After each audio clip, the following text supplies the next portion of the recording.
And it's one of these things that when you are asked often enough about how to become a success, or what's it like when you achieve something, or how can I achieve something, one of the biggest things that I always go back to is why. What is your goal? What is it that you would like from doing this?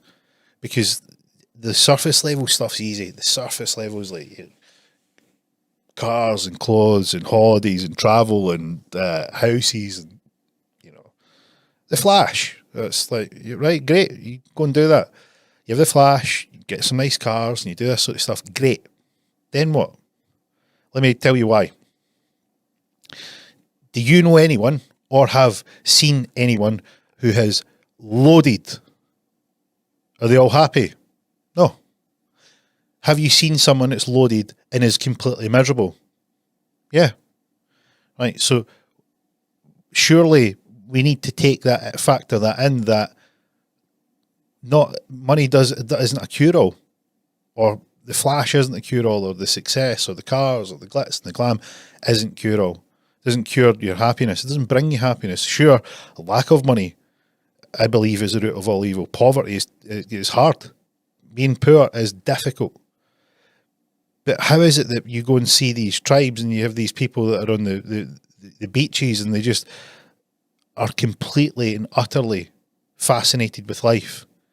And it makes me think of, like, if we got it around the right way, do we really? Because they're like, hey, we go fish for, our food, we enjoy the sun, we're on this beach, and, you look in the Western world and we've got this rat race, and they are literally living like their kids, just having a great time. It makes you wonder, you go, well, why did we, surely we can have fun, right? Surely we can be joyous, should we not?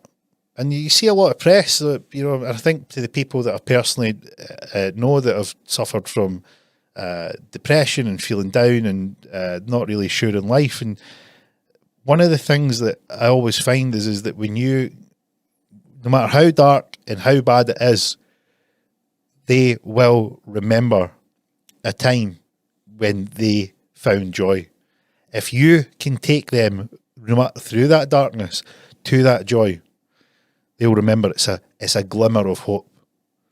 And these are the things that we need to think about.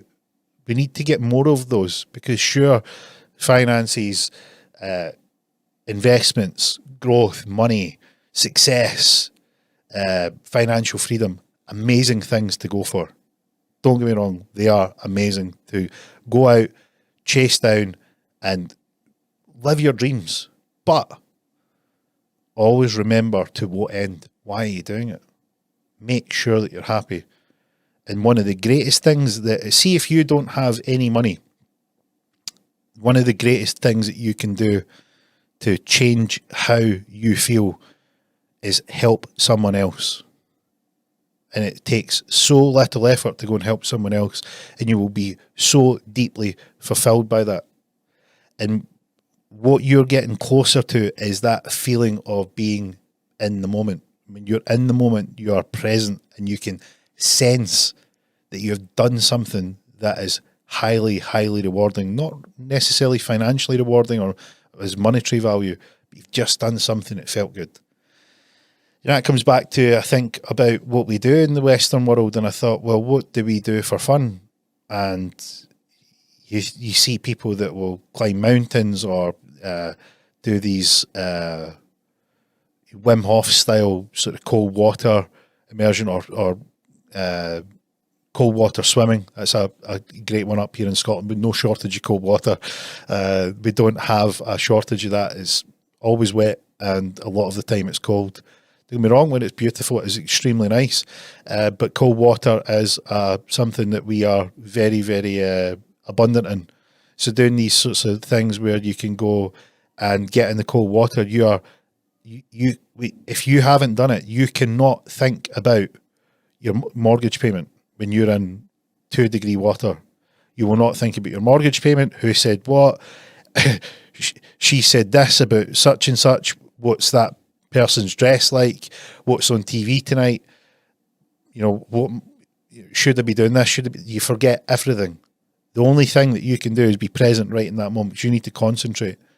And when you're there, there's no surprise to me that when you come out, you have a complete rush of dopamine because you have just shut all the things before and all the things after and being right in that moment. Just like those kids when they dance or they sing a song. And my youngest son was in doing a jigsaw puzzle, and he was singing the song, Do You Know How Much I Love You? And just a kid in his element, playing with a jigsaw puzzle. I think it was Lego he was playing with his Lego, building his Lego up and having a sing-song. And when you see like happy old people, they'll always sing. And it's this connection to, we all have a spirit, we all have a consciousness, and we all have a physical body. And we go out and chase the physical, and sometimes it can take a toll on us mentally, and we can disconnect from that spirit. And you look at kids, and what do they have? They have spirit. And what the adults say, they say, when you're the kids, being a kid's the best years of your life. Well, do you subscribe to that? Why should we not be like kids every day of our life?